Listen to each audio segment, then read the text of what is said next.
नमस्कार सगळ्यांना. आज एक वेगळी आणि पौष्टिक भाजी बनवत आहे, ती म्हणजे वालांच्या शेंगाची भाजी.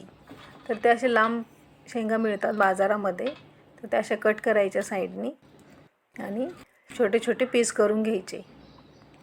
आणि आपण का निवडतो ती भाजी, कारण की मध्ये आळे वगैरे नसावी, ती स्वच्छ करून आपण तशी भाजी स्वच्छ करून निवडून घेतो. अशा पद्धतीने ती निवडायची आणि धुवून घ्यायची. आधी शेंगा धुतल्या तरी चालतात किंवा कापल्यानंतर धुतलं तरी चालते भाजी. चला तर मग भाजी निवडून झाली आहे, आपण फोडणी देऊयात. तेल टाकलेलं आहे, 1 पळी तेल घ्यायचे, त्यामध्ये ॲड करायचे आहे आपल्याला मोहरी. तेल छान गरम होऊ द्यायचे, नाही तर मोहरी आपली तडतडत नाही, नाही तर मोहरी कडू लागते. त्यानंतर जिरे टाकलेले आहे, त्यानंतर लसूण, आपल्या आवडीनुसार लसूण घ्यायचा. त्यानंतर टाकले आहे हळद, लाल तिखट टाकल्याबरोबर आपल्या शेंगा टाकायच्या त्याच्यामध्ये फोडणीला, नाही तर मग ते काळं पडते आपले फोडणी. तेव्हा अशा पद्धतीने टाकायचे शेंगा. मी छान फ्रेश पण भेटलेल्या होत्या त्या बाजारामध्ये. हे बघा मस्त आणि एकदम छान आणि पौष्टिक भाजी आहे ती. वरण भातासोबत, भाकरसोबत आपण खाऊ शकतो. हे बघा मस्त फ्रेश हिरवीगार दिसते आहे. तर ती आपली भाजी आपण आता छानपैकी फोडणी देऊन झालेली आहे. आता त्याच्यामध्ये आपल्याला अजून थोडंसं काळा मसाला आणि मीठ टाकायचं राहिलेलं आहे, तर ते मी ॲड करून घेते आहे.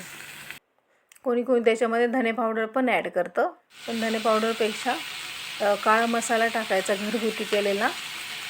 आणि आता मी थोडंसं मीठ टाकून घेतलं आहे, त्यामध्ये चवीनुसार मीठ आपण ॲड करू शकतात. एकदम छान आणि सोपी भाजी आहे. सकाळी टिफिनला देण्यासाठी स्कूलमध्ये किंवा ऑफिसमध्ये पण ती छान घेऊन जाता येते आपल्याला. आणि घरी जर असलं करायचं, जर आपण त्याला रस्साभाजी पण करू शकतो, थोडंसं जास्त पाणी ॲड करून. तसं मी थोडं पाणी टाकलं आहे शिजण्यासाठी. हे बघा थोडंसं टाकलं आहे मी, कारण की छानपैकी ते शिजले पण पाहिजे आणि थोडंसं लथपथीत करायचं आहे भाजी मला. तर हे बघा अशा पद्धतीने थोडंसं पाणी ॲड करायचं. घरी करायचं असते तर थोडं जास्त पाणी टाकून आणि वाटण वगैरे वेगळं करावं लागतं थोडं, ते पण आपण नेक्स्ट रेसिपीमध्ये सांगेलच मी. छानपैकी शिजली आहे भाजी आपली.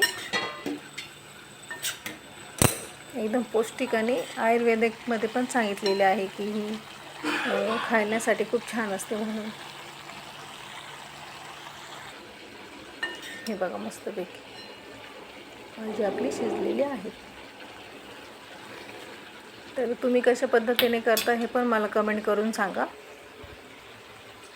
आता मी शेंगदाणे भाजून घेतलेले आहे, दाणे कूट केलेला आहे, तो आपण त्याच्यामध्ये ॲड करून घेणार आहे. मिक्सरमधून बारीक केलेला आहे. चला तर भाजीमध्ये टाकूयात. हे बघा मस्त वाटीभर दाणे कूट टाकलेला आहे, त्याच्याने एकदम छान लागते खायला आणि मुलांना पण खूप आवडीने खातात मुलं चपातीसोबत. हे ना किती छान झालेले आहे. नक्की ट्राय करून बघा. रेसिपी आवडली असल्यास लाईक करा, शेअर करा, कमेंट करा, सबस्क्राईब करा माझ्या चॅनलला. तो राहिलेला कूटसुद्धा मी टाकून घेतलेला आहे त्याच्यामध्ये. हे बघा एकदम मस्त झालेली आहे भाजी, एकदम मस्त गरमागरम आपली भाजी. आणि अजून एक 2 मिनटं होऊ द्यायची भाजी, त्याच्यानंतर आपण सर्व करू शकतो किंवा जेवणासाठी रेडी आहेत. हे बघा एकदम साधी सिंपल आपल्या वालांच्या शेंगांची भाजी. नक्की ट्राय करा. आवडले असल्यास लाईक करा, शेअर करा, कमेंट करा आणि सबस्क्राईब करा माझ्या चॅनलला. हे बघा किती छान झालेले आहेत. चला तर मग भेटू नेक्स्ट रेसिपीमध्ये.